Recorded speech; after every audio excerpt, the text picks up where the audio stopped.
યુગ ઋષિનો સંદેશ. મહામાનવ બનવાના સૂત્રો. તમે પરમાત્માને તમારા મિત્ર બનાવો. પોતાને નિરંતર તેમની ગોદમાં બેઠેલા અનુભવો. એવું ના વિચારો કે તે અદૃશ્ય છે, શરીરધારી નથી, એટલે તેમની મૈત્રી કઈ રીતે કરી શકાય? તમે તેમને જેટલા તમારી નજીક માનશો એટલા જ તે નજીક આવશે. જે રીતે પોતાના સાચા મિત્રની આગળ તમારી સમસ્યા રજૂ કરો છો અને તેની સલાહ માગો છો, એ જ રીતે પરમાત્માની સામે તમારું હૃદય ખોલી નાખો. તમારી સમસ્યાઓ વિસ્તારપૂર્વક તેમની આગળ રજૂ કરો અને પૂછો કે હવે શું કરવું જોઈએ.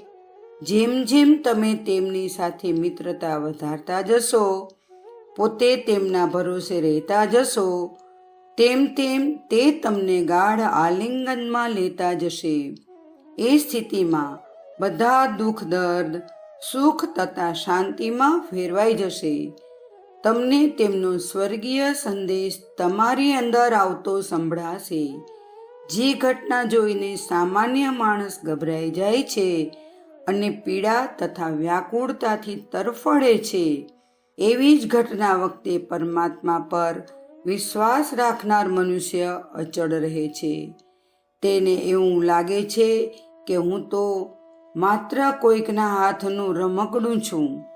અંતરાત્માના આદેશોનું તે નિર્ભયતાપૂર્વક પાલન કરે છે અને પ્રિય કે અપ્રિય જે કોઈ પરિણામ મળે તેને ભગવાનનો પ્રસાદ માનીને માથે ચડાવે છે.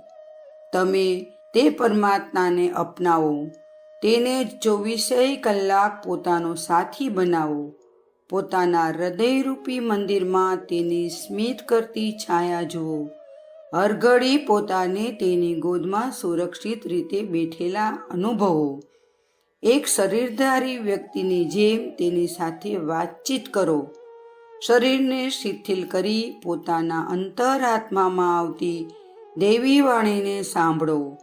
તેઓ તમને દરેક બાબતમાં, ચૂલો સળગાવવાથી માંડીને યોગાભ્યાસ સુધીના બધા કાર્યોમાં સાચી સલાહ તથા માર્ગદર્શન આપશે. તેની ઈચ્છાને તમારી પોતાની ઈચ્છા બનાવી દો.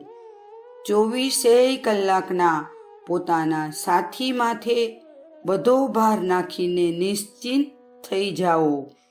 તે તમને પાર ઉતારશે. તમે પાર ઉતરી જશો.